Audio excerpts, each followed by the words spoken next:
6월 17일 함께 나눌 하나님 말씀은 마태복음 14장 13절로 21절 말씀입니다. 천상의 잔치를 맛본 오병이어 기적. 어제 본문에서 마태는 세례 요한이 죽었다 하는 소식을 우리에게 전했지요.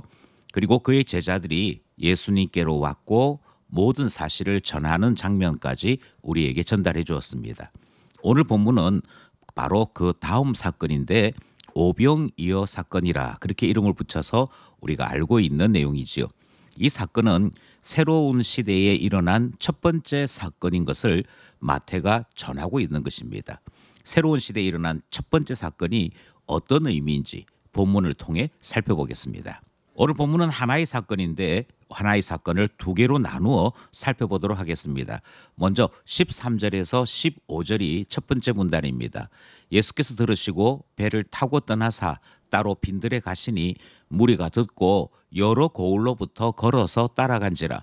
예수께서 나오사 큰 무리를 보시고 불쌍히 여기사 그 중에 있는 병자를 고쳐 주시니라. 저녁이 되매 제자들이 나와 이르되 이곳은 빈들이요 때도 이미 저물었으니 무리를 보내어 마을에 들어가 먹을 것을 사 먹게 하소서. 이 첫 번째 장면은 오병이어 사건이 어떤 배경 속에서 나타나게 된 것인지 그 상황을 설명하는 본문입니다. 오늘 우리 본문에 등장하고 있는 상황을 살펴보면 예수님께서 빈들에 먼저 가신 것으로 되어 있고요. 예수님께서 빈들에 계시다 하는 소문이 많은 사람들에게 전달되면서 여러 고을로부터 걸어서 예수님을 따라 나오는 형식이 13절에 기록되어 있는 말씀 내용입니다. 이것은 마치 출애굽 때의 모습과 매우 흡사합니다. 우리 하나님께서 모세를 통하여 광야로 행진을 시키셨는데 그때 여러 민족들 가운데에서도 따라 나온 자들이 있었다 하는 내용을 출애굽기는 기록하고 있습니다. 예수 그리스도가 계심으로 따라 나왔다 하는 이 13절의 모습을 우리는 기억할 필요가 있는 것이지요. 14절에는 따라 나온 그들을 주님이 불쌍히 여기셨다. 그래서 육체의 병을 고쳐주시는 내용이 14절에 기록되어져 있습니다.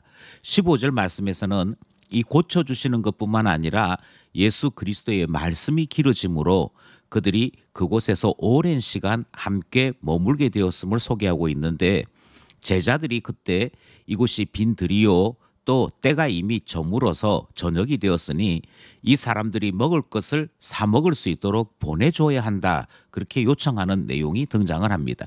그러니까 낮에 모였던 그들은 저녁 늦은 시간까지 함께 있는 것이고 저녁 늦게까지 함께 있었던 그들에게 이 저녁 식사 문제는 굉장히 큰 문제였다 하는 사실을 우리가 발견하게 되는 것이지요. 여기까지가 오병이어 사건의 상황에 대한 말씀, 배경에 대한 말씀 내용입니다. 둘째 문단은 16절로부터 21절 말씀입니다. 예수께서 이르시되 갈 것 없다. 너희가 먹을 것을 주라. 제자들이 이르되 여기 우리에게 있는 것은 떡 5개와 물고기 2마리뿐이니이다. 이르시되 그것을 내게 가져오라 하시고 무리를 명하여 잔디 위에 앉히시고 떡 5개와 물고기 2마리를 가지사 하늘을 우러러 축사하시고 떡을 떼어 제자들에게 주시매 제자들이 무리에게 주니 다 배불리 먹고 남은 조각을 12바구니에 차게 거두었으며 먹은 사람은 여자와 어린이 외에 5,000명이나 되었더라. 상황이 이러하다 하는 것이 첫 번째 문단의 내용이었다면 16절에서는 예수님께서 모든 상황을 다 아심에도 보내지 아니하시는 것을 보게 되는 것이지요. 갈 것 없다 하셨습니다. 그리고 뿐만 아니라 제자들에게 너희가 먹을 것을 주라 말씀하시는 그와 같은 내용까지 확인할 수 있게 되는 것이지요. 이것이 왜 중요하냐면 지금 모든 무리들은 광야에 서 있는 것이고 광야에 이스라엘 사람들이 있다는 것은 다시 출애굽기와 민수기의 그때로 우리를 되돌려 놓는 것과 같지요. 예전에 이스라엘은 주님의 은혜로 이집트에서 나와 광야에 서게 되었는데 그 광야에서 실패하고 말았습니다. 그들이 실패했던 이유는 바로 오늘 본문에 등장하는 것처럼 때가 되었으나 먹을 것이 없을 때 그들 속에 있었던 죄의 타락된 본성을 따라 원망하고 불평하며 불신앙의 모습을 드러내므로 실패했던 것이지요.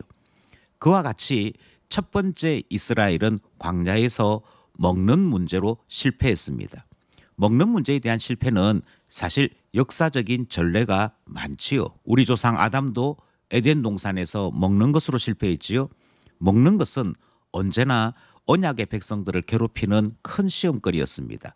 그런데 주님께서 16절에 갈 것 없다 하실 뿐만 아니라 너희가 먹을 것을 주라 말씀하심으로 새로운 시대에 새로운 이스라엘에게 이 문제를 반드시 해결해야 할 것을 말씀하시는 것 보게 됩니다. 그리고 제자들이 이 예수님의 말씀에 우리가 가지고 있는 것은 겨우 떡 5개와 물고기 2마리뿐이다 라고 이야기하는 것이 등장합니다. 마태는 예수님께서 제자들에게 명령하신 것으로 설명하고 있습니다. 그리고 제자들은 가지고 있는 것이 떡 5개와 물고기 2마리 뿐이었음을 기록하고 있는 것이지요. 다른 복음서에서는 빌립이 아이들의 도시락을 전달하는 것으로 되어 있는데 마태는 그 내용은 다 생략합니다. 중요한 것은 제자들은 이 광야에 서 있는 이 무리들을 먹여야 할 책임이 있는 자들이다. 그렇게 말씀하시는 것이 본문이 우리에게 가르치고 있는 내용인 것이죠. 다르게 말씀드리면 새로운 이스라엘, 영적 이스라엘은 광야에서 어떻게 이 양식 문제를 해결할 것인가? 이 문제 앞에 서 있어야 한다. 교회는 이 문제 앞에 하늘의 답을 알아야 한다. 그렇게 말씀하시는 내용이 17절 말씀 내용인 것입니다. 그렇게 했을 때 예수님께서 18절에 보니 제자들이 가지고 있는 그것을 가져오라 하셨고, 그리고 19절 말씀에 보니까 떡 5개와 물고기 2마리를 사용하셔서 그것으로 떼어서 무리들을 먹이시는 내용이 등장합니다. 여기서 하나 놓치지 말아야 할 것은 우리 주님께서 하늘을 우러러 축사하시고 떡을 떼어서 제자들에게 주셨다 하는 것이죠. 처음에 이 소유는 제자들의 것이었습니다. 그런데 주님께서 하늘을 우러러 축사하심으로 그것은 하나님께서 우리에게 주시는 양식이 되었으며, 그 하늘 양식은 빈들에 있는 많은 무리들에게 참된 양식으로 주어진 것을 보게 되는 것입니다. 이것이 바로 오병이어 사건이 가지고 있는 의미이지요. 빈들에서 하나님 나라 백성들은 어떻게 먹고 살아갈 수 있는가? 그것은 하늘 양식으로 살아갈 수 있다. 하나님께서 우리에게 주시는 양식으로 우리는 이 세상 빈들에서도 살아갈 수 있다 하는 사실을 체험한 것이 오병이어 사건이더라 하는 것입니다. 20절, 21절은 결과에 대한 이야기인데요. 그렇게 해서 먹은 자들이 12바구니를 남겼다라고 이야기하고 있습니다. 그러니 풍족하게 먹고도 12바구니가 찼다라고 하는 것은 새로운 이스라엘의 12지파 또 12 모든 사람들이 다 충족하게 먹었음을 표시하는 내용이 됩니다. 뿐만 아니라 이 잔치에 참여하는 자들이 여자와 어린아이 빼고도 5,000명이나 되었다 하는 사실은 대단히 많은 숫자들이, 대단히 무서운 숫자들이 예수 그리스도의 이 은혜에 동참했었다 하는 사실을 우리에게 전하여 주는 것이지요. 새로운 시대가 시작되면서 우리에게 나타난 첫 번째 사건, 오병이어 사건은 하늘나라 사람들은 하늘 양식으로 살아가야 한다 하는 말씀이었고, 그것을 친히 보이시고 체험하게 하신 사건이 오병이어 사건인 것을 우리는 본문을 통해 배우게 된 것입니다. 오늘 본문을 통해 3가지 기도 제목 함께 나누고 싶습니다. 그때 그 무리들이 빈들에 있었던 것과 같이 우리들도 세상이라는 광야를 살아가고 있습니다. 광야에서 하나님 나라 백성들이 당당하게 살 수 있는 가장 완벽한 해결책은 하나님 나라 사람들은 하늘 양식으로 살아가야 하는 것을 배우게 된 것이지요. 그러므로 기도하게 됩니다. 하나님 나라 백성인 저희들을 하늘 양식으로 살게 하심으로 은혜로 살아가는 저희 되게 해주십시오. 기도하게 되는 것이지요. 두 번째로 주님께서 제자들이 가진 것을 취하셔서 무리를 먹이셨습니다.